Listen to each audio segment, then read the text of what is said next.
नमस्कार दोस्तों, मैं ध्रुव कुमार निर्माण आईएएस में आपका स्वागत है। आज हम लोग चर्चा करेंगे सांस्कृतिक संक्रमण के बारे में और यह देखेंगे कि सांस्कृतिक संक्रमण की अवधारणा क्या है, इसका इतिहास क्या है, यह हमारे समाज से किस तरह से जुड़ी हुई है। तो आइए शुरू करते हैं। सांस्कृतिक संक्रमण एक समाजशास्त्रीय अवधारणा है जो उन परिवर्तनों की व्याख्या करती है जो तब उत्पन्न होती हैं जब दो या दो से अधिक समूह एक दूसरे के संपर्क में आते हैं और अपने विचारों व विभिन्न पहलुओं का आदान प्रदान करते हैं। दरअसल सांस्कृतिक संक्रमण की अवधारणा 1880 में अमेरिकी विद्वान जॉन वेस्ले पावेल के द्वारा यूएस ब्यूरो ऑफ एथनोलॉजी की एक रिपोर्ट में गढ़ी गई थी। सांस्कृतिक संक्रमण सामाजिक, मनोवैज्ञानिक और सांस्कृतिक परिवर्तनों की एक प्रक्रिया है जो समाज की प्रचलित संस्कृति को अपनाते हुए दो संस्कृतियों के संतुलन से उपजा है। वर्तमान में सांस्कृतिक संक्रमण या संस्कृतिकरण को उस प्रक्रिया के रूप में भी परिभाषित किया जाता है जिसमें एक संस्कृति से एक व्यक्ति या समूह दूसरी संस्कृति के संपर्क में आता है और अपनी विशिष्ट पहचान बनाए रखते हुए दूसरे के मूल्यों और प्रथाओं को भी अपनाता है। वैसे सांस्कृतिक संक्रमण दो तरफा प्रक्रिया है। इस अवधारणा का सबसे अधिक उपयोग किसी समाज में अल्पसंख्यक समूह के बीच सांस्कृतिक आदान प्रदान के संबंध में होता है जो एक प्रमुख बहुसंख्यक समूह के साथ नए नए समाज में स्थानांतरित होते हैं। इस प्रक्रिया में अल्पसंख्यक समूह बहुमत की संस्कृति के विभिन्न पहलुओं को अपनाता है, हालांकि बहुमत की संस्कृति भी अल्पसंख्यक की संस्कृति से प्रभावित होती है और इसीलिए यह दो तरफा प्रक्रिया है। इसी प्रकार सांस्कृतिक संक्रमण या संस्कृतिकरण जीवन के विभिन्न पहलुओं को प्रभावित करती है जिसमें आहार, फैशन, कला, वास्तुकला, कार्य संस्कृति व साहित्य आदि शामिल हैं। अब यदि हम बात करें सांस्कृतिक संक्रमण के ऐतिहासिक दृष्टिकोण की तो पश्चिमी सभ्यता का इतिहास विशेष रूप से यूरोप और संयुक्त राज्य अमेरिका के इतिहास को बड़े पैमाने पर सांस्कृतिक संक्रमण के पैटर्न पर परिभाषित किया गया है। सांस्कृतिक संक्रमण के सबसे उल्लेखनीय रूपों में एक है साम्राज्यवाद। हालांकि ये सांस्कृतिक परिवर्तन सरल लग सकते हैं लेकिन इनका इतिहास जो है वो शोषण, अत्याचार और दर्द से भरा हुआ है। यदि हम बात करें सांस्कृतिक संक्रमण के विभिन्न मॉडलों की तो इसमें प्रमुख है संवर्धन मॉडल। मनोवैज्ञानिक थॉमस और फ्लोरियन ने यह मॉडल प्रस्तावित किया था। इसके अंतर्गत उन्होंने 3 प्रकार के लोगों की बात की। नंबर 1, ऐसे लोग जो मेजबान संस्कृति को अपनाते हैं और अपनी मूल संस्कृति को छोड़ देते हैं। नंबर 2, ऐसे लोग जो मेजबान संस्कृति को अपनाने में विफल रहते हैं लेकिन अपनी मूल संस्कृति को संरक्षित रखते हैं। इसके अलावा तीसरी कैटेगरी में ऐसे लोग हैं जो अपनी मूल संस्कृति को संरक्षित रखते हुए मेजबान संस्कृति के अनुकूल होने की कोशिश करते हैं या अनुकूल हो जाते हैं।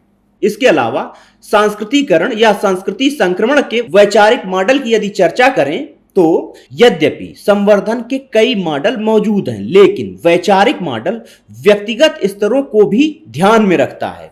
इसके अलावा सांस्कृतिक संक्रमण के कई पहलू हैं जैसे एक समूह की मान्यताओं का दूसरे समूह की मान्यताओं से या तो भिन्न होना अथवा विपरीत होना जिसके चलते कई बार समाज में तनाव पैदा हो जाता है।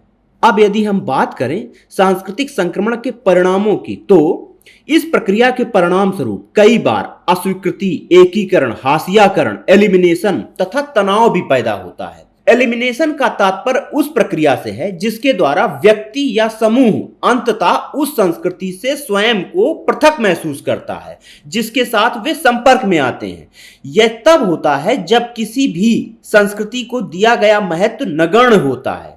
इसके अलावा पृथक्करण उस प्रक्रिया को संदर्भित करता है जिसमें एक व्यक्ति या समूह नई संस्कृति के संपर्क में आता है लेकिन नई संस्कृति के पहलुओं को गले नहीं लगाता है क्योंकि वे दूसरे के मूल्यों और मानदंडों को दूषित या हीन मानते हैं। इसके अलावा एकीकरण की प्रक्रिया के अंतर्गत एक व्यक्ति या समूह अपनी संस्कृति को बनाए रखते हुए नई संस्कृति के पहलुओं को अपनाता है। यहां समाज के सुचारू संचालन के लिए सांस्कृतिक अंगीकरण को महत्वपूर्ण माना जाता है।